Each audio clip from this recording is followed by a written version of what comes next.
Good morning, children. This is Shubhal speaking. Children, the very first thing that we want that I wanted to say that we are over with the syllabus of pre-midterm exam. So we are generally going for revisions these days, and as we are dealing with a chapter, the chapter is about triangles and its properties. We are almost at the end of the chapter, so I want you to go for some little concepts of this exercise 6.2, in which we'll come to know about two different properties of triangle. Okay, so what are those two properties of triangle, children? The very first one is of exterior angle sum property. Exterior angle sum property, and the other one is angle sum property. Angle sum property. Okay, so what is exterior angle sum property, children? In a triangle, if I extend one side of a triangle, I'll get one exterior angle. Suppose this angle is unknown to us. Let it be x. The measure of this angle is x degree, and these two angles are measuring suppose 50 and 60 degree. Children, there is a property in a triangle says that the measure of any exterior angle,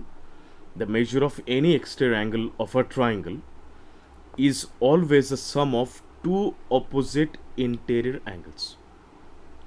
The sum of two opposite interior angles. So here this angle is measuring x. X will be the sum of 50 plus 60. So if we add 50 and 60, we are supposed to get 110. Now question is how we will identify which two angles. It could have been this one plus this, or it could have been this angle plus this.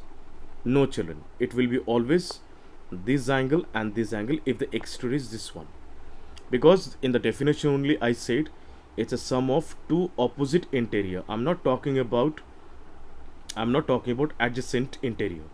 I'm talking about opposite interior. So opposite interior means always these two angles only. Okay, so if we deal with a question, suppose the question is here given. I want to choose this question to be explained. This is 100 degree, this is 70, and this is x. Okay, so the children measure will be x. In this way can be written x plus 70 is equal to 100 degree.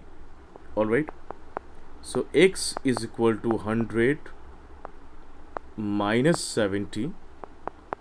So x will be 100 minus 70 will be 30 degree. So the children measure of x is 30 degree, which is one interior angle of this triangle.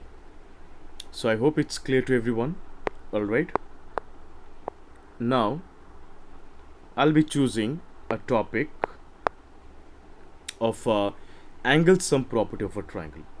Children, always we should keep in mind that every triangle has got three angles, that we know right from junior classes, from class 5, that every triangle has got three interior angles.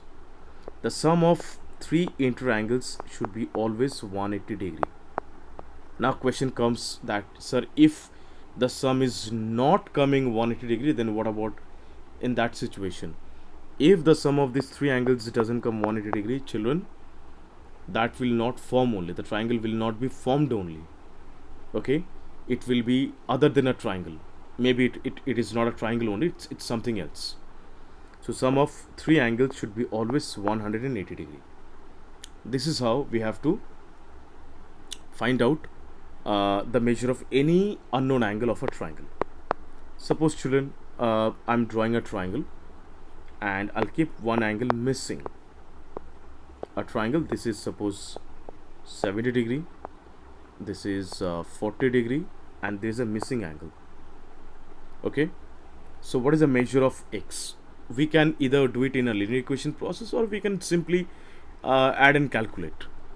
Okay, so like we can express, we can say x plus 40 plus 70 results 180 degree. So x plus 70 plus 40 is how much? 110 is 180. Now x is equal to 180, and this 110 will be transposed to that side, it will be minus 110. So x going to be 180 minus 110 is 70 degree. So children, this is how we have to find out the value of x, or a missing angle of a triangle. So I hope it's clear to everyone. If yes, then it's all right. If no, then please feel free to speak to me, and I want you to solve the questions given in exercise 6.3 related to the concept which I've explained right now. You will solve question number 1, all the sums of question number 1, and you will submit in the Google Classroom. Till then, thank you so much. Bye bye, take care, have a nice day.